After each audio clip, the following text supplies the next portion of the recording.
Imagine this. You walk into a room, say absolutely nothing, and yet someone can't stop thinking about you for days. It's not magic. It's not luck. It's the art of manipulating desire, not in a crude, obvious way, but through subtle psychological precision. Most men think attraction is about what you say or how much money you flash. But the truth is, the most unforgettable seducers operate in the shadows of a woman's mind. They don't chase, they haunt. Let me make something clear from the beginning. We're not talking about fake confidence, cheesy pickup lines, or trying to impress anyone. This is about creating psychological pull, attention so powerful she becomes addicted to the way you make her feel, without even realizing why. And once you understand the mechanisms behind real dark psychology, you'll never look at attraction the same way again. Robert Greene, in The Art of Seduction, makes it painfully obvious. The most seductive men throughout history were not the most handsome or the richest. They were the most emotionally strategic. Casanova didn't conquer women with looks. He made them feel seen. He made them curious. He played with their fantasies.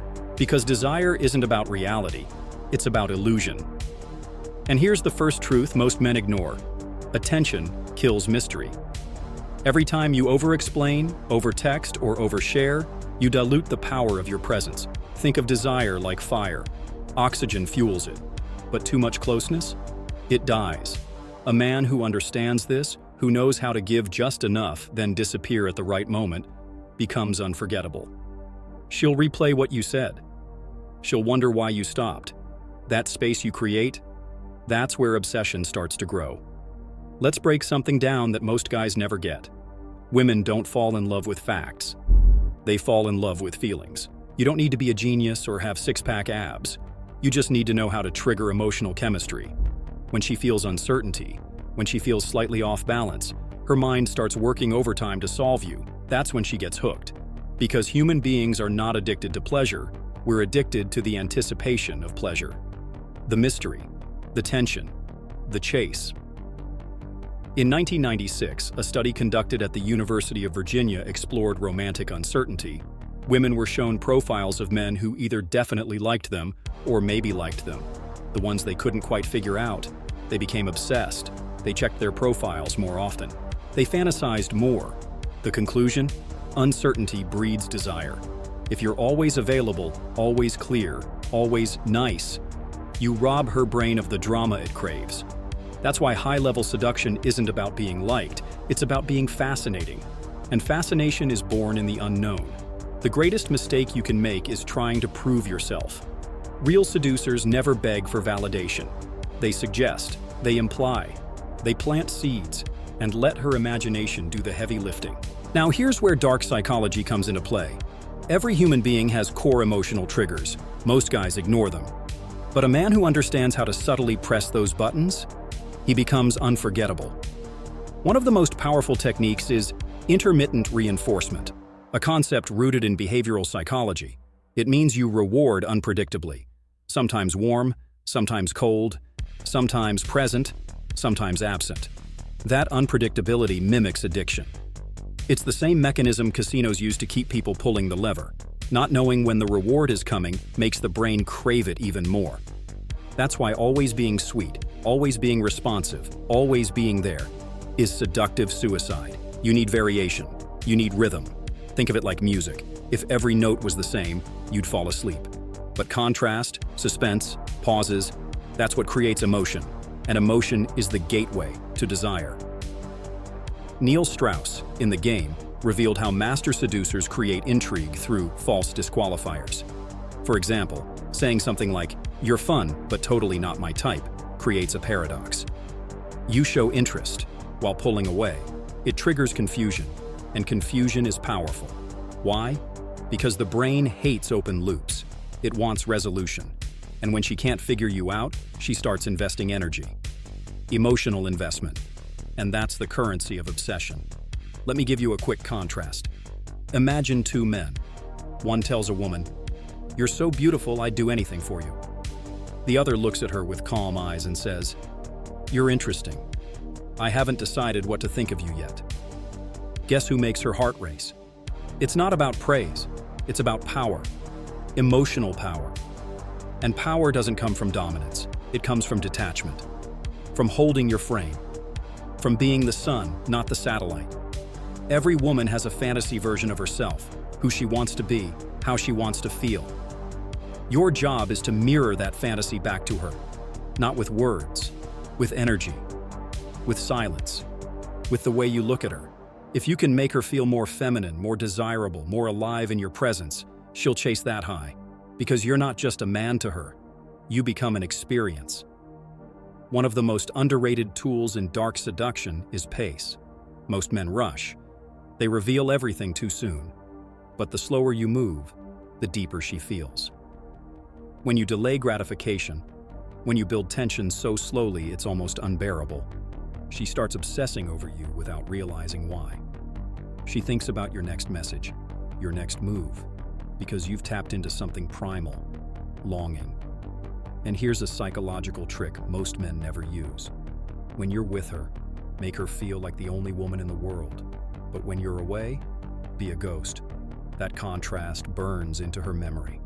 She'll chase the version of you she felt, not the one she can logically explain. This duality, total presence and total distance, is what drives deep attraction. It's what mystifies her. It's what makes you unforgettable. Now, you may be asking, isn't this manipulative? Isn't it wrong? The answer is this: intent matters. If you use these tools to hurt, to exploit, to play games with no respect, then yes, that's toxic. But if you use them to amplify desire, to create real tension, to make her feel more alive, then you're simply mastering an art most men are too lazy to learn. And here's the final idea for this first part. Never seek her validation. Ever. The more you try to win her, the more power she holds. Flip the frame. Let her try to win you. Let her wonder what you're thinking. Let her question if you're fully into her. That ambiguity, that's where the real magic happens. Because when she starts chasing clarity, she starts desiring you. Not for who you are, but for how you make her feel. There's a moment, subtle but powerful, that occurs right before a woman becomes emotionally invested in a man. It's not when he compliments her. It's not when he finally kisses her. It's when she feels that he could have her, but he chooses not to. That restraint, that elegant self-control, sends a message straight to the emotional brain. This man is rare. And in the world of attraction, rarity is power. You see, one of the darkest truths of desire is this: the things we cannot fully control are the ones that haunt us the most. The moment a woman feels like she completely understands you, you become predictable. And predictability kills romantic tension. That's why the best seducers are not just confident, they're elusive. They know when to vanish. They know when to pull away. They know when to give a taste and when to withhold the rest. Because what you deny becomes more valuable. What you delay becomes more desired. Let's talk about the psychological blueprint of every chase. At the center of it is something called dopaminergic anticipation. In simple terms, this means our brains release dopamine, the feel-good chemical. Not when we get what we want, but when we're about to get it. The peak of pleasure is not in the kiss. It's in the moment before the kiss. The suspense, the build-up. That's the seducer's playground. A man who rushes that process is not seductive. He's impulsive. But a man who controls when and how the release happens, he becomes unforgettable. One of the most potent tools you can use, one that most men completely ignore, is eye contact. Not the polite, socially acceptable kind. I'm talking about anchored, slow, undistracted gaze. You don't look at her like you want her. You look at her like you know something she doesn't. That calm intensity, that unshakable presence, it triggers vulnerability. Because in that moment, you're not seeking approval. You're observing. You're evaluating. You're not reacting. You're grounded, and women feel that. Women don't fall for men who try to impress them. They fall for men who subtly challenge them, not by being rude or arrogant, but by not being immediately impressed. A simple shift in attitude from, "I hope she likes me," to, "Let's see if she's truly aligned with me," changes the entire dynamic. Because now, you're the selector. You're not auditioning. You're the prize. And that flips the psychological frame. One tactic rooted in deep seduction is the emotional mirror. This is when you take a woman's subtle emotions and reflect them back in ways that deepen her experience of herself. For example, if she expresses vulnerability, you don't jump to fix it. You hold space. You lean in. You let the silence stretch. You feel her, and let her feel felt. Most men rush to fill the silence with solutions. But a seductive man uses that silence as a tool, a space where emotion expands. That's what makes him different. That's what makes her open. Now, let's go even deeper. One of the hidden weapons of seductive psychology is calibrated unpredictability. You need to be solid in your core. She needs to feel your emotional stability. But she also needs to feel surprised by you. Not in chaotic ways, but in emotionally calibrated shifts. Maybe one night you're playful and teasing. Another, you're intense and quiet. You show different sides of yourself in a way that keeps her guessing. Because mystery is not about hiding, it's about revealing slowly. This is something Don Juan understood intuitively. He didn't seduce with brute force or nonstop compliments. He seduced by evoking emotions. One moment making her laugh, the next drawing her into silence. That emotional roller coaster, if done skillfully, creates what psychologists call emotional anchoring. She begins to associate you with emotional highs. And that's how you become unforgettable. Not because of what you said, but because of what she felt when she was around you. Now think about scarcity. We value what is rare. We crave what we can't always have. And this doesn't mean playing hard to get in a childish way. It means living a life so full that you genuinely can't be constantly available. A seductive man doesn't need to fake mystery. He has purpose. He has direction. And that genuine absence becomes his power. She texts, and you don't reply immediately, not out of strategy, but because you're building something. That real-life momentum makes you magnetic. Here's another powerful layer: projected vision. When you speak to her, you don't just talk about now, you talk in frames that trigger her imagination. I could see us doing, or you'd look dangerous in Paris at night. Why? Because the human brain thinks in images. And when you give her mental movies with you in them, you're not just talking. You're programming associative desire. You're inserting yourself into her fantasies without even touching her. Now let's explore the concept of push-pull. This technique is one of the pillars of real psychological seduction. You give a compliment, then playfully take it back. You get close, then pull away. You open up slightly, then go mysterious.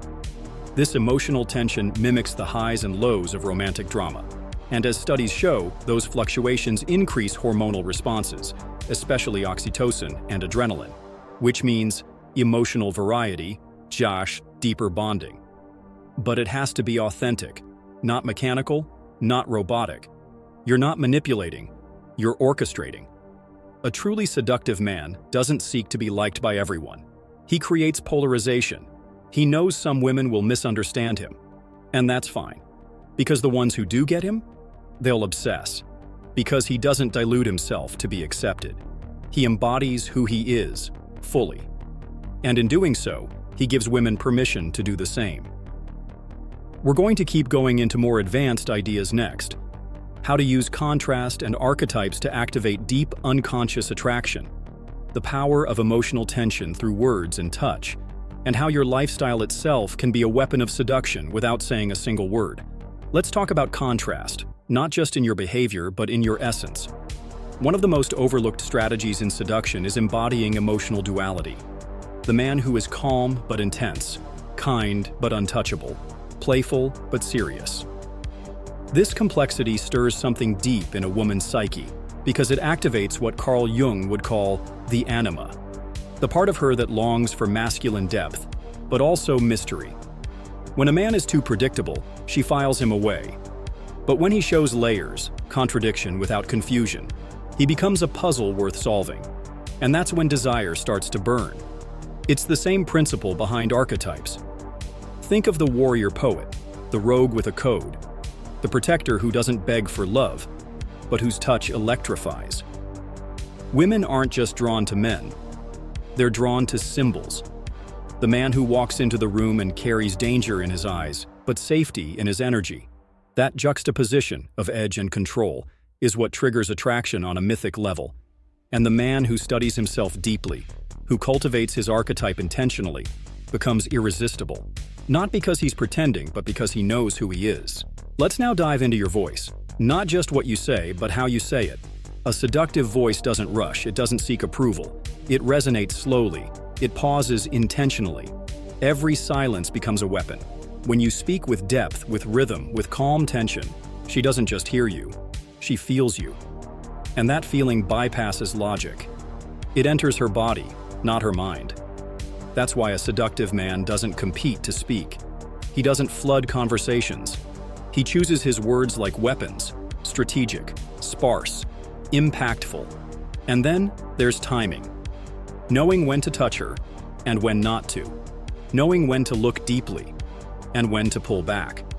Timing creates impact.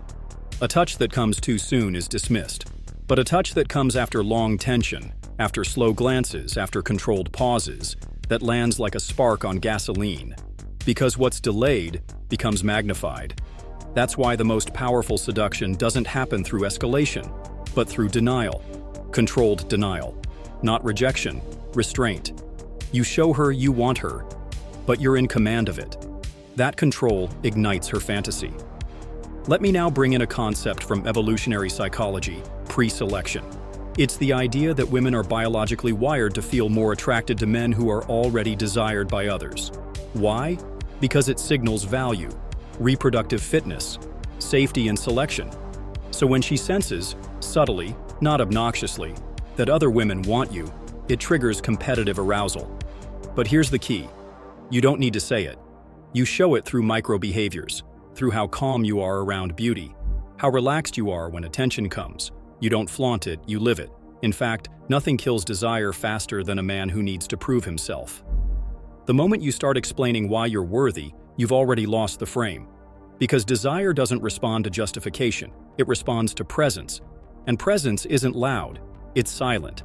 It's when a man walks into a room and owns his space, not because he demands it, but because he doesn't need it. He's centered, unshaken, grounded. That stillness, that calm masculine gravity, it's magnetic. Let's now go darker. Let's explore the power of emotional withdrawal. When used with intention, not cruelty, it becomes one of the most powerful tools in seduction. After intimacy, after connection, after a moment of deep emotional exchange, you pull back, not abruptly, elegantly.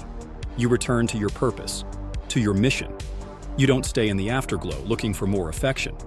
You leave her in it. Let her sit with the echo of you. Let her feel the absence. That void?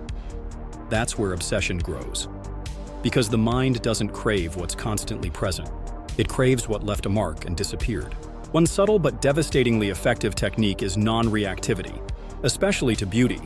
When a woman is used to turning heads, and she encounters a man who meets her with calm, curious indifference, something inside her stirs. She's intrigued. Why isn't he affected? Why doesn't he flinch?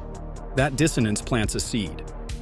She starts to crave his attention, not because he gave it, but because he withheld it with elegance.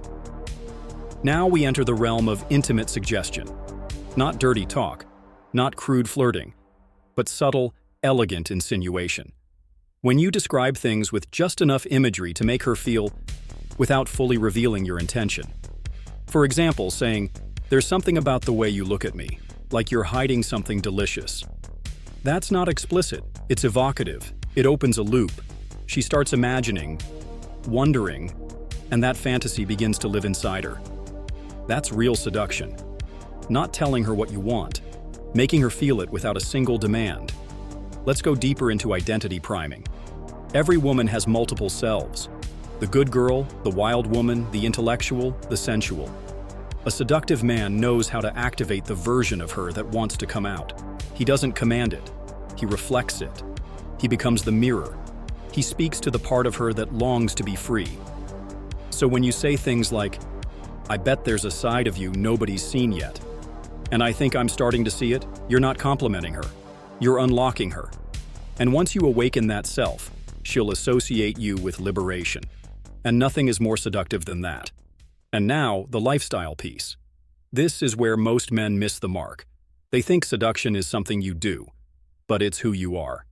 A man immersed in his purpose. A man with rituals, with standards, with mystery in how he moves. Women sense when a man's life is already full, not lonely, not needy, but full of direction. That kind of man doesn't chase. He selects, he doesn't impress, he expresses. And because of that, his attention becomes rare. And what's rare becomes priceless. Now we've arrived at the moment where everything you've heard, the psychology, the strategy, the mystery, the silence, the grounded masculine energy, stops being theory and becomes identity. Because at the end of the day, the true art of manipulating desire isn't about scattered tricks or flashy tactics. It's about becoming the kind of man women can't forget. Not because of what you say, not because of how you look, but because of how they feel around you, and how they feel your absence long after you're gone. Becoming that man doesn't mean being cruel. It doesn't mean being fake. But it does mean you stop pleasing. You stop living for validation. It requires emotional discipline, the ability to hold back, to generate tension, and sustain it, to awaken something inside her that bypasses logic and sinks straight into her body, leaving her wondering why she keeps thinking about you. That's the difference between a guy she forgets and a man she remembers forever. So if what you've just heard opened your eyes to a world no one ever taught you, if you realize now that the real game is played in her mind, not in her words, then I'm going to ask you for one thing. Don't just watch this and move on. Drop a comment below. Let me know which part hit you the hardest. Was it emotional tension? Scarcity? Psychological contrast? I want to read what stood out to you, your questions, your insights, your story. And if you've got a brother, a friend, or someone who's still chasing women without understanding the hidden rules, share this video with him. Because if we, as men, don't master the psychology of desire, we become slaves to it. Subscribe if you haven't yet. Hit that bell because what's coming next is going to change how you think, how you attract, and how you move through life as a man. This was just the beginning. See you in the next video.